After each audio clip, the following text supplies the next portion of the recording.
pas bapaknya si Adam itu ada adegan dia tuh membuka koper baseball itu dan di kopernya itu ternyata ada stiker Deadpool sama Hulk. Nah lucunya lagi kan yang meranin Deadpool itu kan Ryan Reynolds dan Mark Ruffalo juga terkenal karena perannya sebagai Hulk. Iya, jadi memang sengaja ya kayaknya. Lucu sih, reuni superhero nih di film ini.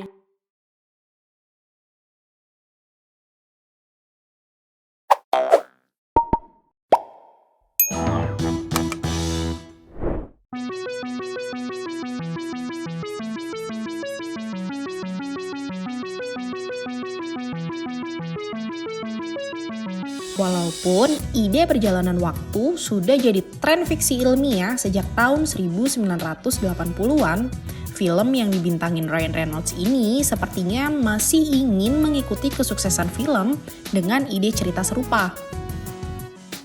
Sayangnya, suasana fiksi ilmiah yang dibuka dengan adegan pesawat luar angkasa yang berkejaran ala adegan Han Solo dalam film Star Wars masih kurang mewakili genre fiksi ilmiah yang sebenarnya ingin ditonjolkan.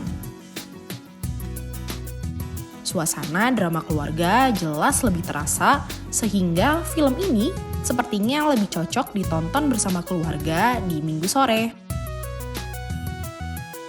Selamat datang di Sinepuan, ini dia review film The Adam Project. Hai kawan Puan. Selamat datang lagi di konten Sinepuan. Buat kamu nih yang hobi atau penasaran sama film atau series yang lagi trending, sekarang kamu punya tempat yang tepat. Karena di Sinepuan kita bakal kupas tuntas semua film atau series yang pastinya seru banget. Nah, di episode kali ini Langit kita akan mereview film judulnya The Adam Project.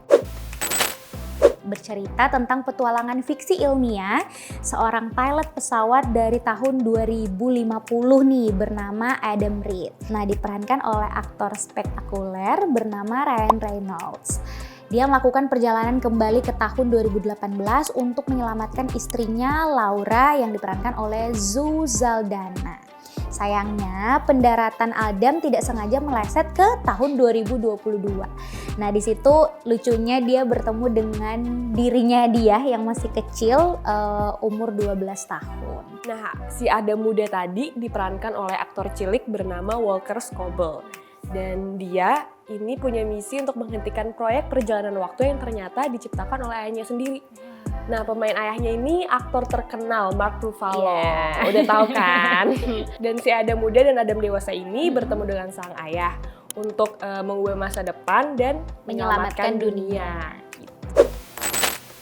Nah, Langit kesan pertama sih pas nonton film ini tuh dari trailernya juga udah kelihatan gitu bahwa lebih terkesan drama keluarga yang ada aksen fiksi ilmiahnya dibandingkan memang film fiksi ilmiah yang ada unsur keluarganya gitu. Jadi lebih berat di di drama keluarganya. Iya, drama keluarganya. Dan kalau menurut aku ya sebenarnya tema time traveler fiksi ilmiah kayak gini tuh udah menurut aku cukup klise ya, karena udah banyak banget. Udah banyak. Ini tuh udah mulai populer tuh di tahun 80-an. Kalau Kak Jelia tahu ada dulu Back to the Future. Itu film yang sama kayak gini juga sebenarnya. Waktu aku nonton secara premis tuh ada sama. Kayak udah pernah gitu kan, udah sering. Jadi ya aku juga sama sih ngelihatnya kalau yang lebih spesial di film ini ya drama keluarganya dibandingkan dengan cerita fiksi ilmiahnya itu sendiri gitu. Tapi memang meskipun kembali lagi ya udah banyak gitu ya film yang ceritanya kayak gini, memang ya cukup enjoy sih nontonnya dan nggak terasa kayak jadul banget karena Ryan Reynolds ini kan memang jago ya. Jadi kita tuh kayak betah banget nontonnya dan dialog-dialognya juga cukup seru sih karena kan dia tuh ada dark jokes-nya gitu kan, baik si Adam dewasa sama si Adam yang kecil gitu. Jadi lucu-lucu aja sih sebenarnya karena memang didukung dengan aktor yang udah oke gitu ya. Aku setuju sih, aku gemes banget sama si Adam kecilnya.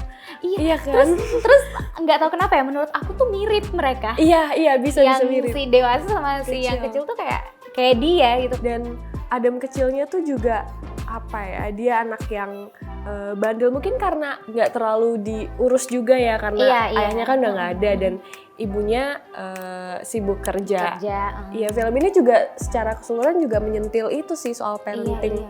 dimana emang susah sih jadi ibu tunggal, tapi Betul. kelihatan banget di sini Adam kurang diperhatikan. Iya, kurang diperhatikan. Dan kayak nggak tahu ya, dari ibunya juga ya aku sebenarnya belum menjadi ibu sih Iya. ya, tapi yang bisa aku lihat dari film ini tuh ibunya tuh menyembunyikan bahwa ibunya tuh juga sedih sebenarnya, bahkan terkesan cuek ya. Buat si Adamnya tuh jadinya terkesan ya udah ibu aku tuh kayak nggak peduli sama dia, terus udah berkencan lagi kan. Iya. Jadi kayak buat Adam mungkin ibunya udah ngelupain bapaknya, padahal sebenarnya kan enggak kan. Iya. Itu justru caranya ibunya untuk memendam rasa rindu, memendam apa ya, sakit Kedukaannya hatinya, sendiri kedukaannya gitu. dia.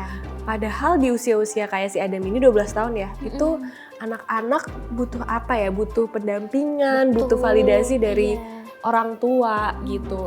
Apalagi ya, dia kan suka dibully ya Nah, di itu sekolah. dia.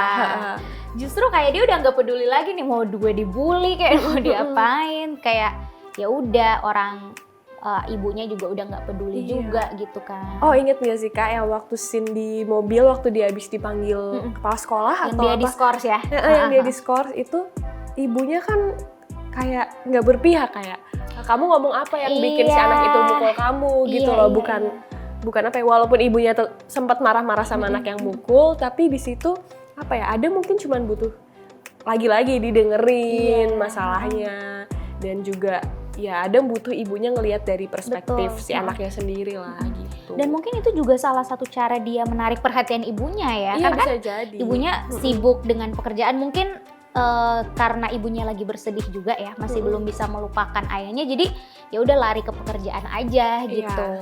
Nah, kalau kita lihat nih, karena absennya orang tua ya, kehadiran orang tuanya itu kayak kurang buat anaknya, sehingga si Adam yang kecil itu kayak nggak bisa memproses emosinya dengan baik. Iya. Apalagi kan dia masih masa pertumbuhan ya, cari jati diri dan sebagainya gitu. Jadi terlihat dari percakapan si Adam kecil sama yang Adam dewasa itu, bahwa dia bilang lebih mudah marah aja daripada bersedih gitu kan. Iya, mungkin dia sulit juga sih Kak merasakan apa itu kesedihan, karena mungkin ya sering sih kasus kayak gini, orang tua nggak memvalidasi perasaan anaknya gitu, kayak Iya benar. Ma aku sedih, nggak itu kamu cuman cengeng aja atau apa, padahal kan emosi kan beragam, dan Betul, usia betul. segitu tuh justru untuk perkembangan emosi anak kan. Dan sebenarnya realita ya, even bukan cuma buat anak kecil ya, Iya, buat betul. kita yang udah dewasa pun kayak apaan sih lu nangis, cengeng Iya, banget, cengeng banget. masalah segitu doang. Lihat nih masalah gue, kayak pas kita curhat nih, kayak masalah orang lain tuh kayak lebih besar gitu Iya, nggak sih? betul. Kayak nggak boleh sedih, nggak boleh nangis. Justru kita harus kayak tegar terus. Padahal sebenarnya kita harus bisa menerima Emosi, kesedihan dan iya. emosi kita kan. Manusiawi lah Kak, Iya, gitu. manusiawi. Nah nih Kak, pas nonton kan aku tuh terbawa sama drama keluarganya nih ya, sampai melupakan kalau ini tuh fiksi ilmiah. Apalagi waktu mereka udah reuni bareng bapaknya gitu kan, aku lebih fokus ke aduh ini mau menyelamatkan bapaknya atau enggak nih gitu. Iya. Dihalangin buat agar nggak meninggal tuh gimana nih gitu. Jadi Iya, ya aku kan mikir ada gitu. kepikiran ke situ. Heeh. Tapi resolusinya tuh menurut aku jadinya keburu-buru, karena mungkin mereka baru ingat gitu kali ya, oh ini film fiksi ilmiah gitu. Jadi musuhnya sendiri pun apa ya, matinya Kayak gitu doang. gitu doang gitu. Anti klimaks gitu. Iya, anti klimaks. Sebenarnya sih aku personally ya enjoy aja ya, karena aktornya juga bagus mainnya, terus teknologi Visualnya visualnya sih ya. juga oke gitu ya, nggak kelihatan kayak itulah Kayak tempelan. Iya, tempelan. Cuman aku nggak tahu ya, aku merasa memang pas ngelihat Ryan Reynolds ini, karena kan memang dia tuh kocak ya Iya. orangnya. Memang aku tuh langsung kayak terbesit, ini bakal drama keluarga sih gitu. Dibandingkan ya itu tadi, jadi lupa bahwa ada fiksi ilmiahnya Iya, itu. sama sih Kak. Aku juga waktu lihat trailernya ya, sebelum nonton filmnya, aku udah menduga ini pasti lebih banyak ke komedi. Iya, Ya, komedi juga banyak kan di sini gitu, dibanding fiksi ilmiah yang serius gitu loh, kalau Iya. kayak kita nonton Star Wars gitu. Iya. Nah Langit, jadi film ini itu merupakan kolaborasi kedua Ryan Reynolds sama Shawn Levy, sang sutradara setelah Free Guy itu di tahun 2021. Karena itu sosok Adam dewasa sedikit banyak mirip dengan karakter yang Ryan Reynolds perankan di Free Guy. Mungkin treatment sutradaranya sama kali ya, Iya, dan betul. udah klop gitu loh kerja gitu, bareng gitu. Nah ternyata juga nih ya, banyak adegan, banyak perintilan dari film ini tuh yang mirip sama Star Wars. Ternyata si Ryan Reynolds ini selalu pengen main film franchise dari Star Wars. Makanya mungkin dia terinspirasi lah gitu atau ya mungkin nih fiksi ilmiah, jadi sekalianin aja deh mirip sama Star Wars. Kayak adegan opening itu dia tuh adegannya tuh mirip sama Han Solo dengan ya kan? Benar. Dan senjatanya mirip sama lightsaber. Mirip. Sampai si Adam kecil kan juga nanya. Langsung bilang tuh, tapi dia kayak bukan. Ini bukan. Dan kalau Kak Jelia perhatiin, posternya itu juga mirip sama Star Wars. Dari ornamen visual khasnya Star Wars tuh ada banget di poster film ini. Tapi memang kayak udah kelihatan akan kocak gitu ya sih. Ada unsur Star Wars-nya tapi kayak yang ada lucu-lucunya gitu. Nggak seserius Star Wars. Iya. Nah kawan Puan dan Langit, menariknya nih ada adegan di mana pas bapaknya si Adam itu ada adegan dia tuh membuka koper baseball itu dan di kopernya itu ternyata ada stiker Deadpool sama Hulk. Nah lucunya lagi kan yang meranin Deadpool itu kan Ryan Reynolds dan Mark Ruffalo juga terkenal karena perannya sebagai Hulk. Iya, jadi memang sengaja ya kayaknya. Lucu sih, reuni superhero nih di film ini. Tapi gitu. memang kayak harus jeli gitu sih melihatnya karena itu kan adegannya cepet. Iya.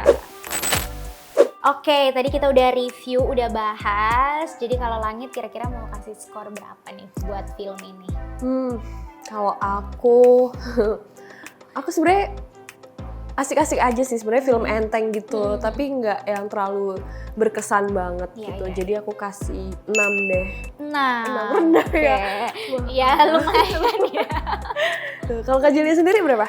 Kalau aku sebenarnya aku kayak mirip ya sih ya, kayak aku nikmatin aja sih karena jujur ya pas ngeliat film ini tuh aku merasa memang arahnya mereka tuh memang menyasar target audiensnya family dan memang pengen bikin film ini tuh kocak aja gitu loh, ada memang drama family-nya. Jadi aku kasih 7 deh. 7, oke.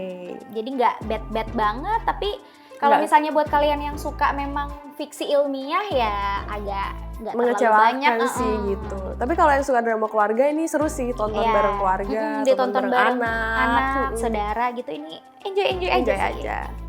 Nah kawan Puan, segitu dulu buat Sinepuan episode kali ini. Jangan lupa di like, subscribe, dan komen juga kalau misalnya kalian ada pendapat lain mungkin untuk reviewnya dan ada rekomendasi film lainnya. Jangan lupa share ya kawan Puan.